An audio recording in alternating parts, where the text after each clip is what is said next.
Some of you have heard this story before, so I apologise. I'd lit a candle, I had the window open, I had the curtains drawn, I was trying to get that really spiritual feeling. It was a nice summer night in Melbourne, as summer as it can get in Melbourne, and I was sitting there thinking, this is it, this is the night. I'd been, investigating all the spiritual proofs, all the scientific proofs about the fact that the mountains are the pegs, about, how the embryo develops inside, the woman, all these amazing proofs, but I still needed that little push. It's like I was on the edge of a cliff, I was ready to jump, I just needed a push. So I was sitting there, it was very quiet. I was reading Quran, I stopped. I said, Allah, this is my moment. This is the time I'm about to jump into Islam. All I need is just a sign. Just a little sign, nothing huge, maybe a bolt of lightning.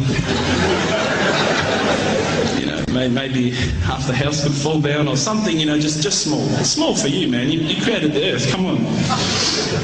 So I sat there. I was waiting for the candle to start lighting up to 4 metres high like in the movies. And I go, okay, go. And subhanAllah, nothing. Absolutely nothing happened. I was really disappointed, to be honest. So I sat there and I said, Allah, this is your chance. I'm here. I'm not going nowhere. I'll give you another chance. Okay, maybe you're busy. I know it's daytime over the other side of the world. There's a whole lot of stuff going on.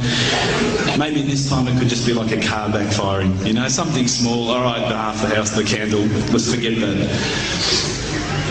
A bird could fart outside. I don't care. Just anything. So I said, okay, go. And subhanAllah, absolutely nothing happened.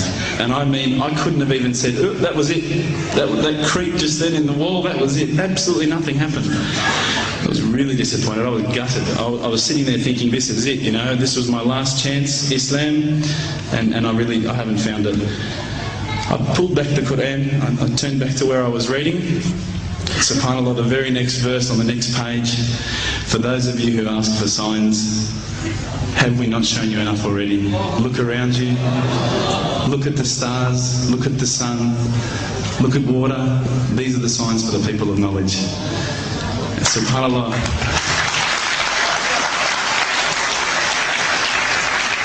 I threw the doona over my head and I pretended I was asleep. I was that scared because I couldn't believe how arrogant I'd been to want my own specific sign when all the signs have been there for me all along. The fact that we have this world, the fact that there is this creation, these are the signs for all of us. The next day I decided this is it, I'm becoming a Muslim.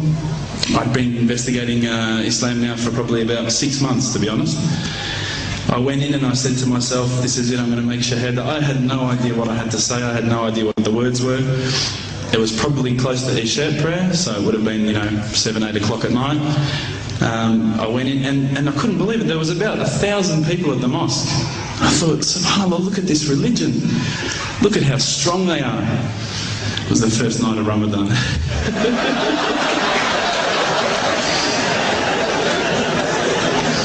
Ramadan Muslims. So I sat there and I was very nervous, I must admit. I got up and this person's going to me, you got to say these words, bro, Ashhadu. I'm going, what? Ash what? Can't I just say it in English? No, they say, no, you got to say it in Arabic. And I thought, looked out over the sea of beards that I could see in front of me and I thought, if I get these words wrong, I'm a dead man. Again, I had this fear, And they were staring at me, and I don't know if you know this, but Australians can't stare. Lebanese people can stare. So I was sitting there, I was very scared. I got up, and subhanAllah, as soon as I started to say the words, all fear went out of my mind. It felt as though a shower was inside my head and someone had just turned on the cold tap. Felt like I'd been flushed clean. I said the words, and I wasn't expecting so many brothers to come up and yell, Takbir, Allahu Akbar, and start kissing me and hugging me. Now, I'd never been kissed by that many men in my life. But it was a beautiful day, I must admit. And that day was the day that I had more brothers than I could ever imagine, more sisters as well. But I guess since that day I've never looked back. My family, I think, initially were very worried that I was going to be, I guess, a little bit weird towards them. They thought that I was going to break out the AK-47s and the grenades. But they realised, I think, soon that this religion was actually making me a better person. Prior to Islam, you're not going to believe it, I had a mohawk. I did. I had, I'm not going to show you any photos. I had army greens, I had the Metallica t-shirt, I had the cherry docs. I was shocking, right? I thought I looked great, but I looked terrible. And alhamdulillah, ever since then I look as good as I do now. No, don't laugh, please.